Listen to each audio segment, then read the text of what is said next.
মানে স্পিকার, জুলাই মুগ্ধর সেই পানি লাগবে কারো পানি কিংবা আবু সাইদের সেই বন্দুকের সামনে বীরের মতো বুক পেতে দেওয়া থেকে শুরু করে সমগ্র সেই রক্তাক্ত স্মৃতি কিন্তু মানে স্পিকার আজও আমাদের মনে দাগ কাটে। মানে স্পিকার, এখান থেকে কিন্তু শুধুমাত্র আমরা কিছু মানুষকে হারিয়েছি তাই নয়, আমরা হারিয়েছি কতগুলো পরিবারকে, হারিয়েছি কতগুলো আশাকে, হারিয়েছি কতগুলো স্বপ্নকে। মানে স্পিকার, নতুন রূপে আবারও জ্বলে উঠলো মাদ্রাসার ছাত্ররা। যখন কারফিউ হয় তখন একটি পুলিশের মতো নির্মম লোক সেই বাচ্চাটাকে মাথার মধ্যে গুলি ছুঁড়ে গুলি করে এবং এমনকি তাকে হেলিকপ্টার থেকে ছাদের থেকে গুলি করে। সেই জায়গা থেকে আজকে আমরা সামাজিকভাবে এরকম ফ্যাসিস্ট দলকে কখনোই বাংলাদেশে দেখতে চাই না। কলেজ ছাত্রীরাও কম নয়, তারাও কিভাবে লড়াই করতেছে জাস্ট ভিডিও স্কিপ না করে ফুলি দেখতে থাকুন, দেখলে পুরাই অবাক হয়ে যাবেন। আজকে যখন সরকারি দল আজকে এই পুরো ঘটনায় সেই খুনি, সেই দুর্নীতিবাজ, সেই চোর সরকারকে যখন তারা শুধুমাত্র এটিকে একটি সামাজিক পরাজয়ের সীমানায় আবদ্ধ করে, ঠিক ওই জায়গাটিতে আমার বিরোধিতা। আমার স্পিকার, এই রাজনৈতিক দলের নিজের সমর্থকরাই যদি সমর্থন না করে, একটি রাজনৈতিক দলের কেন্দ্রের সাথে যদি তৃণমূলের কোনো সম্পর্ক না থাকে,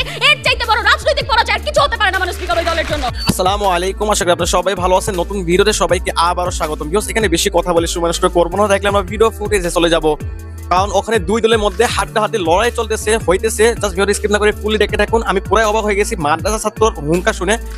কলেজ ছাত্রীরা কম নয়, তারাও কিভাবে উঠে পড়ে রাখছে। জাস্ট ভিডিও স্কিপ না করে ফুলি দেখে থাকুন, দেখলেই বুঝতে পারবে। আগে চলুন কলেজ ছাত্রীরা কিভাবে গায়ের জোরে চিল্লাচিল্লি করতেছে, হুঙ্কার দিতেছে, ওই ভিডিও ফুটেজটা দেখবো। এরপরে মাদ্রাসা ছাত্রদের করা বক্তব্য দেখবো। এই জন্য শেষ পর্যন্ত ভিডিওটি দেখতে থাকুন। আজকে যখন সরকারি দল আজকে এই পুরো ঘটনায় সেই খুনি, সেই দুর্নীতিবাজ, সেই চোর সরকারকে যখন তারা শুধুমাত্র এটিকে একটি সামাজিক পরাজয়ের সীমানায় আবদ্ধ করে, ঠিক ওই জায়গাটিতে আমার বিরোধিতা। আমার স্পিকার, মানে স্পিকার, আজকে একটু লক্ষ্য করুন, আজকে সরকার তো সামাজিক পরাজয়কে অনেক বড় করে দেখিয়ে গেছেন, কিন্তু মানে স্পিকার একটু লক্ষ্য করুন, আজকে যদি সামাজিক পরাজয়কে আমরা একটা কোনো রোগের সিমটম বা উপসর্গ হিসেবে বিবেচনা করি, তাহলে আপনার কাছে যদি সেই সিমটমকে এত বড় মনে হয়, তাহলে মূল রোগটা আসলে কত বড় একটাবার চিন্তা করে দেখুন। মানে স্পিকার, আজকে আমরা ঠিক সেই মূল রোগ নিয়ে কথা বলতে এসেছি, সেই মূল সমস্যাকে চিহ্নিত করতে এসেছি। আর তাই আমরা বিশ্বাস করি মানে স্পিকার, যে এই জুলাই গণহত্যায় আওয়ামী লীগ সরকারের রাজনৈতিক পরাজয়টি সবচাইতে বেশি হয়েছে।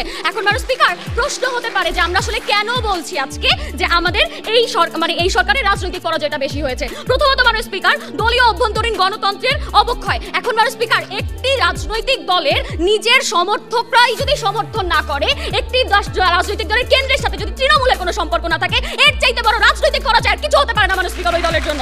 মানে স্পিকার, এরপরে জনসম্পৃক্ততা হারানো, অর্থাৎ এই সম্পূর্ণ জুলাই মাসে বিগত সরকার জনগণের সাথে কোনো সংযোগ স্থাপন করার বদলে উল্টো আরো উস্কানিমূলক বক্তব্য দিয়ে তাদেরকে আরো সম্পৃক্ততা হারিয়েছে তাদের সাথে। মানে স্পিকার, এমনকি মানে স্পিকার, চাক্ষুষ গণহত্যার দায়ে আন্তর্জাতিক গ্রহণযোগ্যতা হারিয়েছে, অর্থাৎ যাদেরকে যেই সকল রাষ্ট্রদেরকে মৈত্রী রাষ্ট্র হিসেবে তারা চিনত, তারাও কিন্তু এখন পর্যন্ত তাদের হয়ে কোনো কথা বলেনি। মানে স্পিকার, এ থেকেই বোঝা যায় আন্তর্জাতিকভাবে তারা আসলে কতটুকু ভাবে গ্রহণযোগ্যতা হারিয়েছে। এর চাইতে বড় রাজনৈতিক পরাজয় আর কিছু হতে পারে না কোনো দলের জন্য। মানে স্পিকার, মানে স্পিকার, তিনি বলে গেলেন যে দলের ভিতর একটা দ্বন্দ্ব, এই জুলাই মাসে দলের ভেতরে একটি দ্বন্দ্ব দেখা গেছে, কিন্তু মানে স্পিকার, আমার সরকার দল হয়তো জানে না একটি রাজনৈতিক দল বা যে কোনো সংগঠনের মধ্যে সবচাইতে বড় যেই নিয়মটি হচ্ছে, সেটি নিজের সমর্থকদের সমর্থন করতে হবে, নিজের সমর্থকদেরকে নিয়ে তারপরে এগিয়ে যেতে হবে। এটি তাদের সাংগঠনিক একটা নিয়ম। মানে স্পিকার, এটি যদি ভেঙে যায়, এর মানে কিন্তু সরাসরিভাবে এটি বোঝা যায় যে তাদের আসলে রাজনৈতিক সংগঠনের পরাজয়টি হয়েছে, সামাজিকভাবে পরাজয় হয়নি। মানে স্পিকার, মানে স্পিকার, একটু লক্ষ্য করুন,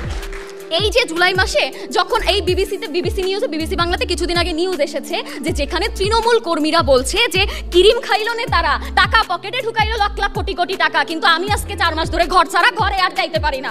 এই যে মানে স্পিকার, এর থেকে বোঝা যায় যে মানে কেন্দ্রীয় থেকে যে সিদ্ধান্তগুলো নেওয়া হয়েছে সেগুলো তৃণমূল পর্যন্ত পৌঁছায়নি। কেন্দ্রের যে নেতারা তারা এখন বিদেশে চলে গেছে। মানে স্পিকার, তারা দেশে নাই, অনেকে মানে এখন আটক হয়েছে, কিন্তু তারা কিন্তু একটাবারও সেই যে তৃণমূলের নেতাকর্মী আছে তাদের কথা একটাবার চিন্তা করেনি, যেহেতু তাদের নিজেদের মধ্যে যে কোন্দলটা আছে সেটা এত পরিষ্কারভাবে দেখা গেছে। এ থেকেই প্রমাণিত যে রাজনৈতিক দলটি এই জায়গাতেই পরাজিত হয়েছে।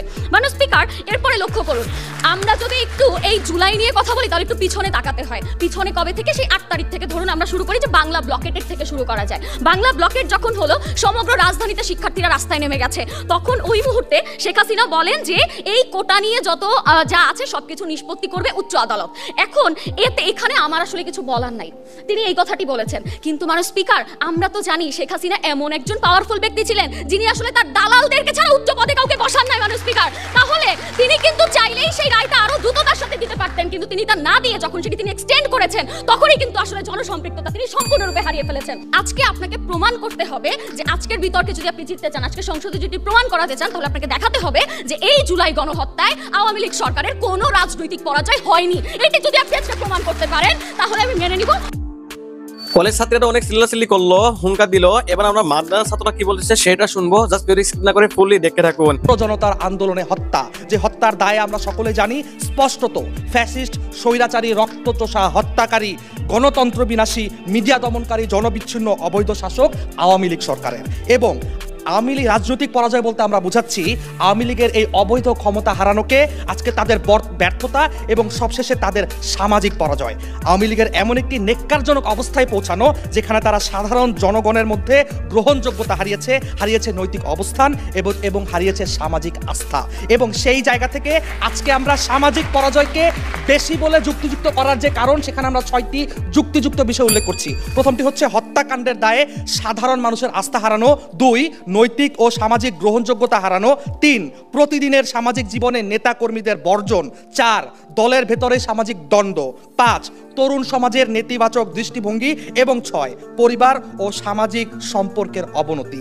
আমরা দেখেছি যে বিগত 16 বছরে এই ফ্যাসিস্ট সরকার কিভাবে গণতন্ত্রকে ধুলা মিশিয়ে দেওয়ার জন্য আজকে আমাদের তরুণ সমাজ থেকে শুরু করে আজকে বিপ্লবীদের মেরে ফেলেছে, যার চূড়ান্ত পর্যায়ে সে পৌঁছেছিল আজকে এই জুলাই হত্যায়। জুলাই হত্যায় আজকে কি হয়নি? আজকে দেখেছি আমরা আয়নাঘর, আজকে আমরা দেখেছি লাশের পর লাশ, আজকে আমরা দেখেছি গণকবর, এবং সেই পর্যায়ে আজকে আমরা দেখেছি যে একদম মাঠ পর্যায়ের সেই শিশু বাচ্চাটাকে যখন কারফিউ হয় তখন একটি পুলিশের মতো নির্মম লোক সেই বাচ্চাটাকে মাথার মধ্যে গুলি ছুঁড়ে গুলি করে এবং এমনকি তাকে হেলিকপ্টার থেকে ছাদের থেকে গুলি করে। সেই জায়গা থেকে আজকে আমরা সামাজিকভাবে এরকম ফ্যাসিস্ট দলকে কখনোই বাংলাদেশে দেখতে চাই না।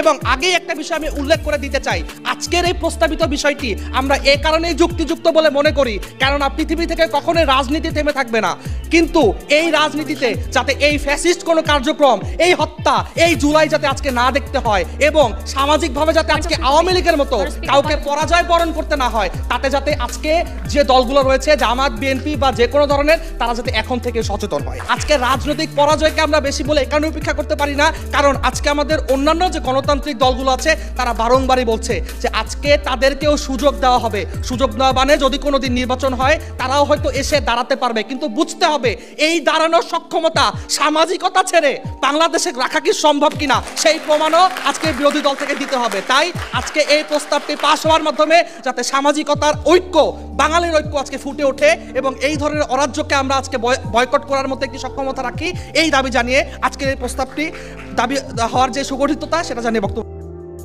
কলেজ ছাত্রী ভিএস মাদ্রাসা ছাত্রদের এই বক্তব্যগুলো কেমন লাগছে অবশ্যই কমেন্ট করে জানাতে ভুলবেন না। আর কোন দলের বক্তব্যটি আপনাদের কাছে ভালো লাগছে, এই মাদ্রাসা ছাত্র না কলেজ ছাত্রী, অবশ্যই এটাও কমেন্ট করে জানাতে ভুলবেন না। আর যদি এই ভিডিওটি আপনাদের কাছে পছন্দ হয়ে থাকে তাহলে এই ভিডিওটা একটা লাইক করে দিবেন। আর এমনি টাইপের মানে অগ্নিছড়া, রক্ত গরম করা এন হৃদয় বিরোধী বক্তব্যগুলো আপনাদের কাছে যদি ভালো লেগে থাকে তাহলে এই চ্যানেলটি আপনাদের জন্য। এই জন্য চ্যানেলটিকে সাবস্ক্রাইব করে পাশে থাকা বেল আইকনটি ক্লিক করে রাখুন। সামনে আবার কোন একটা অগ্নিছড়া, রক্ত গরম করা এন হৃদয় বিরোধী বক্তব্য নিয়ে সেই পর্যন্ত সবাই ভালো থাকুন। আসসালামু আলাইকুম।